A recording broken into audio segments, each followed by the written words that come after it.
Hello guys, welcome back to my channel. Ngasi miyang punna yingminagado video se aina FB dagi download to video ne angang ahumna shampoo thoga corona gi maraksida mi gi mungda mateng pang bachat pag video ne atopa challenge mayam am gi video di thengnare ado sigi video je challenge oina putok pa yabra na khalle hojik yamna chiraba tanja jida angang da bawba singbo wakal khalak paje singbo video jine hena viral chadalninge atopa video na viral chatpagi mahuta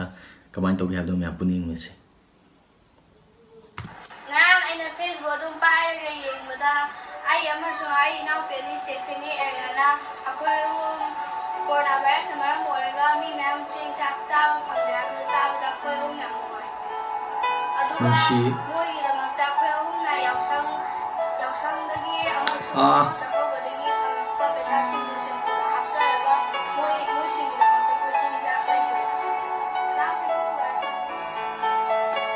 Musiwan shampoo tu kai duje ai ju shampoo le rame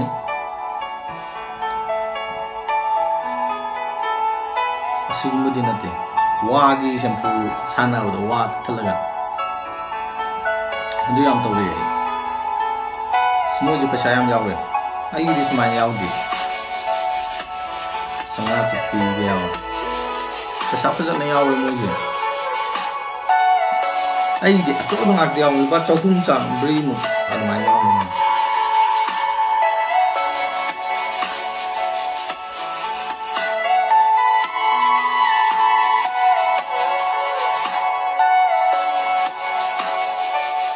ne siang ni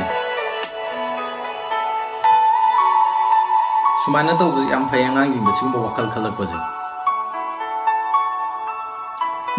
ngang cha jam siwan kai lam da website let's promote northeast haba page tagi ni ko sije moje keno gumba da la kumale chin maya gumba da ma odun mushi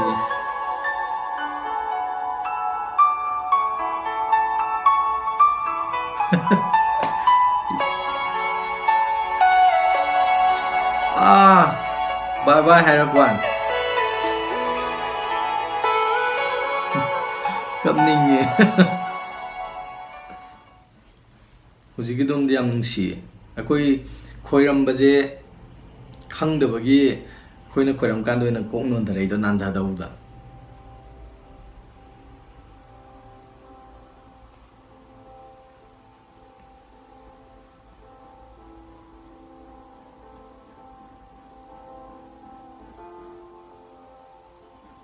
sigumba changba sida wangang na bai makhondo afet ka tahal laga background je dum chatla di fadong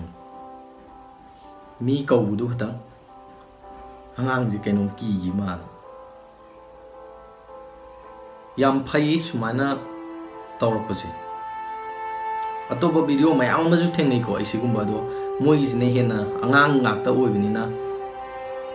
moi gi se oina thaga charpani angang yam mu le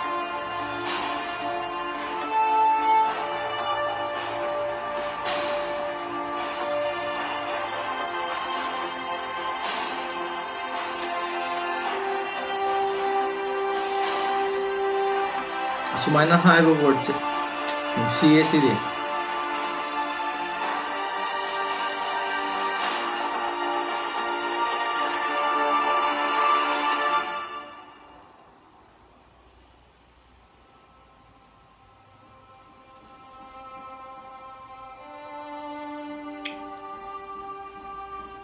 wara matam da mateng pang ni mi ji kyam harau ngani as kape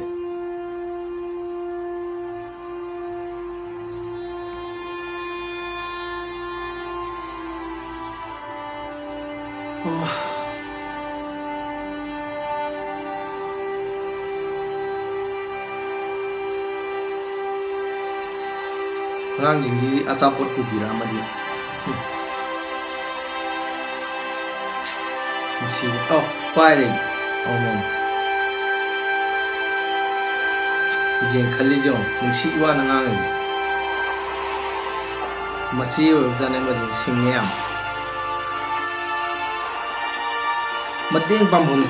cari muna pang jaga.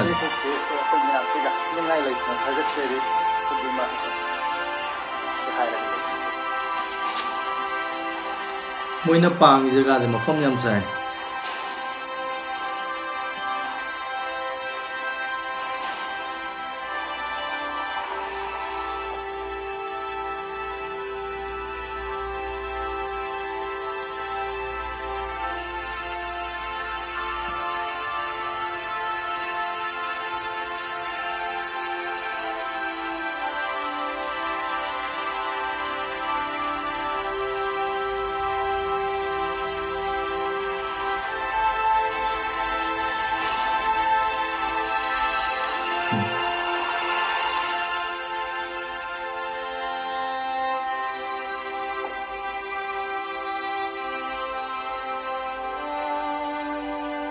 Siang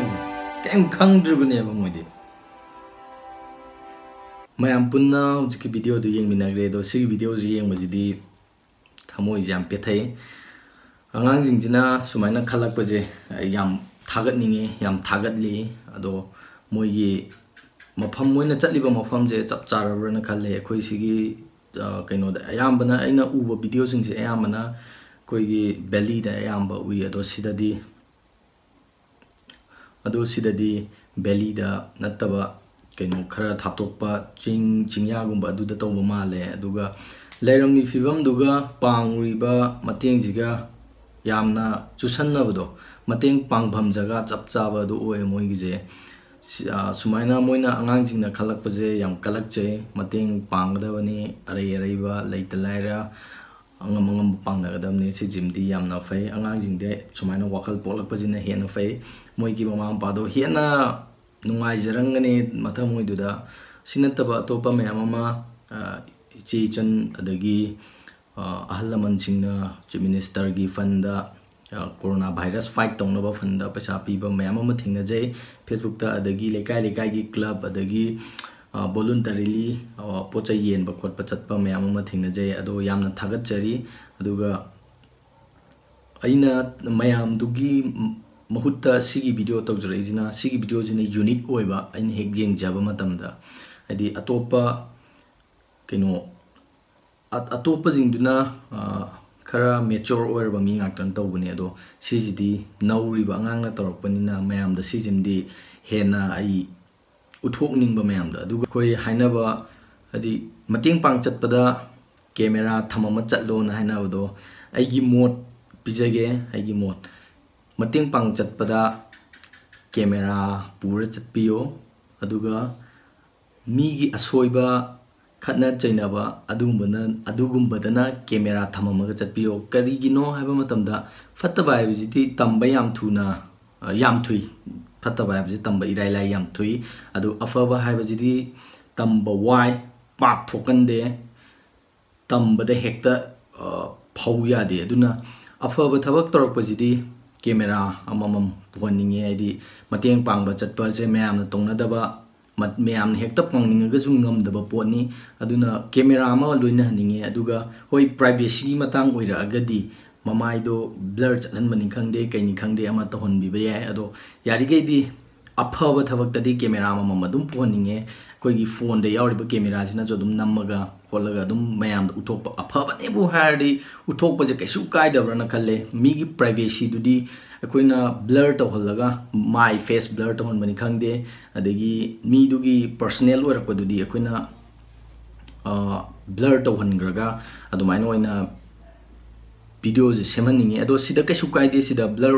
chalakpa aigi oina kaisu kaide sidi mateng pang bani sidi hena faina khalle